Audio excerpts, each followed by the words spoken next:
7월 28일입니다. 오늘도 새벽 예배 오신 여러분들을 우리 주님의 이름으로 환영합니다. 같이 기도하고 예배를 시작합니다. 하나님 감사합니다. 오늘 이 예배 가운데 우리를 초청해 주셨습니다. 새날을 주셨습니다. 하나님 만날 시간을 허락해 주셨습니다. 이 아침부터 하나님과 동행함으로 오늘 하루를 정말 기쁨으로 보낼 수 있게 하여 주시고 주님 주시는 평안과 은혜가 있기를 간절히 원합니다. 감사합니다. 예수님의 이름으로 기도합니다.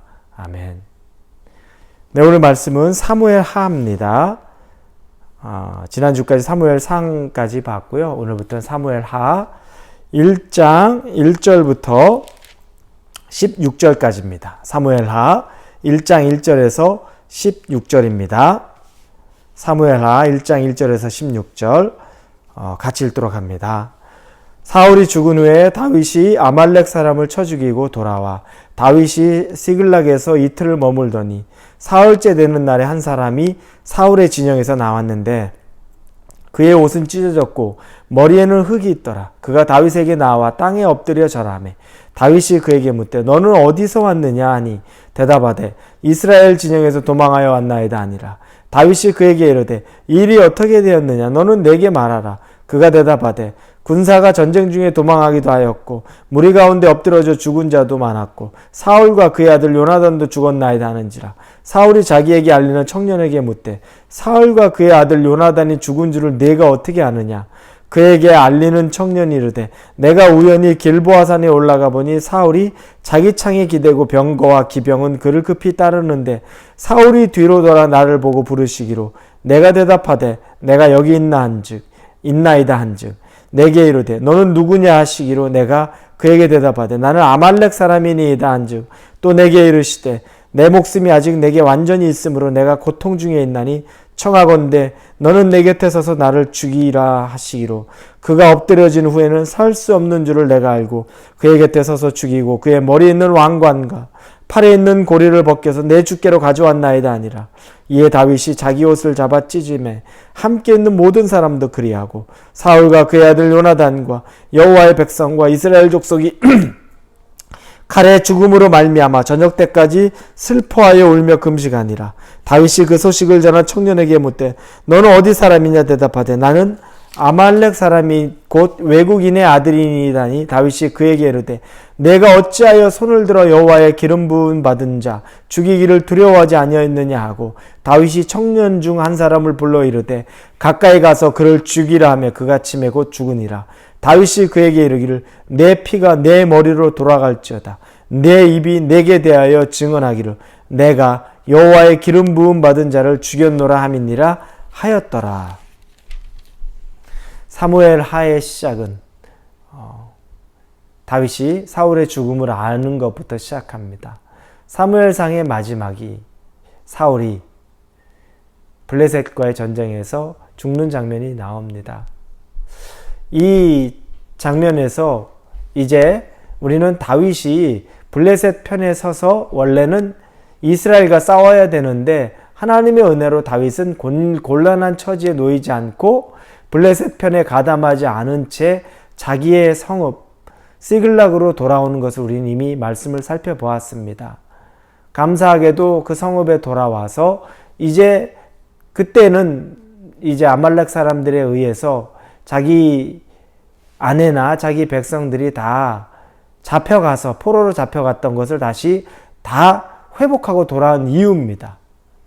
그 시간 이유인데 갑자기 한 청년이 머리에 이제 흙이 묻은 상태로 오는 거죠. 그리고 급하게 지금의 이스라엘의 전쟁의 상황을 알려줍니다. 근데 그 결과는 모든 백성들은 패해서 도망가기도 하고 그 중에 죽은 자도 많은데 죽은 자 가운데 사울과 그의 아들 요나단이 있다는 이야기를 해줍니다. 다윗은 의아하죠. 네가 그걸 어떻게 아느냐? 그랬더니 이 청년이 사울 왕이 죽어가고 있는데 자기를 불러서 내가 다 죽지 않았기 때문에 고통 중에 있으니 차라리 나를 죽여달라고 해서 자기가 죽였다고 얘기합니다. 그리고 사울에게 있는 왕관과 그에게 있는 활찌를 가지고서 다윗에게 왔다고 이야기합니다. 이 얘기를 가지고 이렇게 한 것이 자기가 다윗에게 칭찬받을 줄 알았던 거죠. 왜냐하면 사울 왕 무서워서 사울 왕이 다윗을 시기하고 미워해서 다윗은 이미 도망자 신세가 된 걸 누구보다 잘 알았기 때문에 이 소식은 다윗에게는 희소식이 될 거라고 생각하고 자기가 왕관과 또 팔찌까지 증거로 가지고 왔습니다. 그런데 그 소식을 들은 다윗이 의외의 반응을 보이죠. 첫째는 무엇입니까? 11절에 보니까 다윗이 자기 옷을 잡아 찢음에 함께 있는 모든 사람도 그리하고, 그리고 12절에 사울과 그의 아들 요나단과 여호와의 백성과 이스라엘 족속이 칼의 죽음으로 말미암아 저녁 때까지 슬퍼하며 울며 금식하니라. 이렇게 합니다.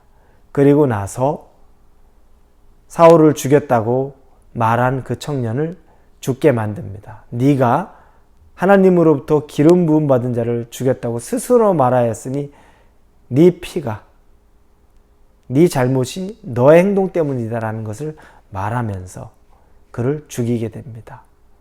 그는 슬퍼하죠.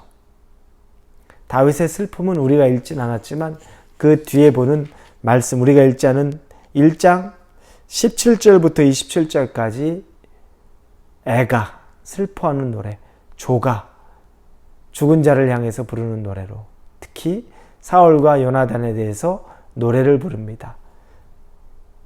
24절에 보니 이스라엘 딸들아 사울을 슬퍼하여 울지어다. 그가 붉은 옷으로 너희에게 화려하게 입혔고 금노리개를 너희 옷에 채웠도다. 이 얘기를 합니다. 그리고 26절에 내 형 요나단이요 내가 그대를 애통함은 그대는 내게 심히 아름다움이라.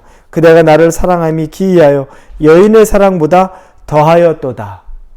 이렇게 이야기를 합니다. 자기를 핍박하던 사울, 그리고 그의 아들 요나단, 자기의 친형제 같은 요나단, 애통해하며 애통의 슬픔의 노래를 부릅니다. 다윗은 참 멋있는 사람입니다. 여러분, 우리 일반적인 사람의 반응은 어떻겠습니까? 속 시원하다 아니겠습니까? 자기 죽이려고 해서 다윗은 사실은 자기 인생이 망가진 겁니다. 사울 때문에. 자기 본토 친척 아비와 같이 살지 못하고 곳곳으로 죽음의 고통 가운데, 날마다 죽음의 고통 가운데서 다른 성읍을 찾아 헤매고 굴 속에 들어가고 고난과 핍박 가운데 있습니다. 인생이 꼬여도 너무 꼬인 겁니다. 근데 그 꼬이게 한 사람이 사울입니다.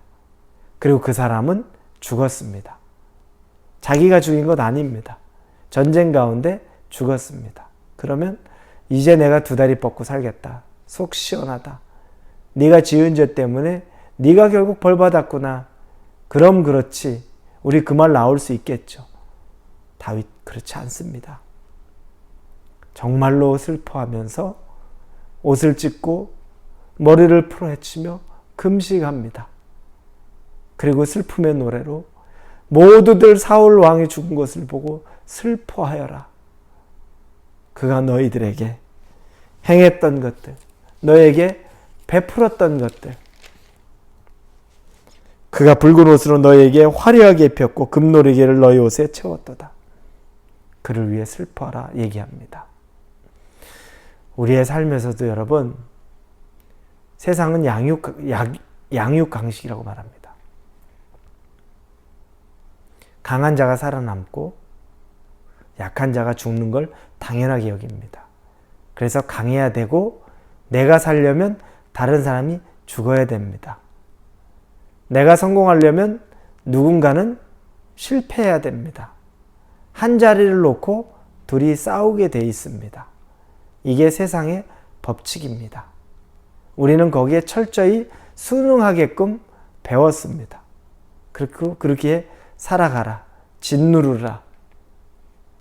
그래야 네가 산다라고 말합니다. 그래서 실은 하나님의 교회도 여러분 어떻습니까? 주변에 다른 교회가 성장하면 배 아파하고 힘들어합니다. 그리고 또 핍박까지 합니다. 같은 하나님의 일을 하면서도 또 반대로 다른 교회가 힘들고 어려워지면 안심하고 속 시원하게 생각합니다. 서로 적으로 생각하고 저 교회가 힘들어야 우리 교회가 좋아진다는 생각까지도 합니다. 예전에 어떤 교회가 힘들 때 주변에 있는 다른 교회 성도가 이야기합니다. 아, 그 교회 요즘 힘들대요. 그 교회 요즘에 되게 힘들대요. 그러면 아마 우리 교회로 사람들이 올 수도 있을 거예요. 그게 기쁘십니까? 하나님이 그걸 기뻐할까요? 슬퍼할 일이죠. 한 교회가 힘들어지는데 거기 있는 성도가 우리 교회로 오는 걸 기대하고 이삭 줍게 하겠다는 마음으로 있다는 거. 얼마나 우둔한 생각입니까? 다윗이 멋있다고 제가 말씀드렸다는 건 인간적인 것만이 아닙니다. 무엇이냐면 하나님의 마음이라는 겁니다. 하나님이 사람을 사랑하셨죠.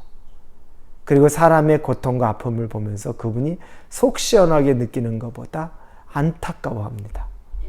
다윗이 느꼈던 것이 똑같습니다.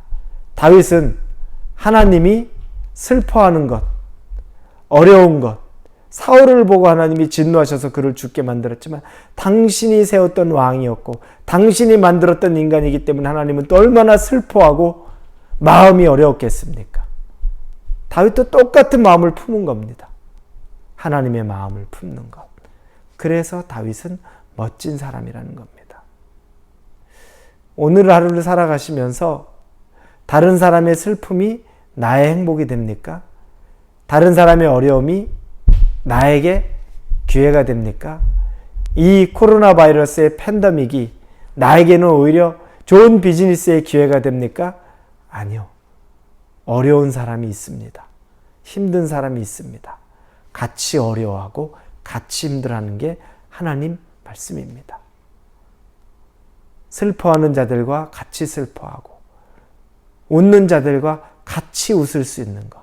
그게 성경이 말하는 우리들의 참 모습입니다. 오늘 하루를 힘겨워하는 사람과 같이 힘겨워하고 기뻐하는 사람과 같이 기쁨을 누릴 수 있기를 주님의 이름으로 축원합니다. 기도합니다. 하나님, 다윗은 자기를 핍박하던 사울이 죽었는데도 속 시원하게 생각하지 않았습니다. 그리고 이제 왕이 될 수 있는 기회가 생겼는데 좋아하지 않습니다. 애통해합니다. 하나님의 마음이 있기 때문에 그렇습니다. 하나님의 마음이 있기 때문에 그렇습니다. 우리에게도 하나님 마음을 주옵소서. 다른 사람의 어려움이 나의 기회가 된다고 생각하지 않고 다른 사람의 기쁜 것 때문에 나에게는 질투가 되는 일이 없도록 하나님, 다른 사람이 기뻐할 때 나도 기뻐하고 다른 사람 슬퍼할 때 나도 슬퍼할 수 있는 하나님 마음 갖게 해 주옵소서. 예수님의 이름으로 기도합니다. 아멘.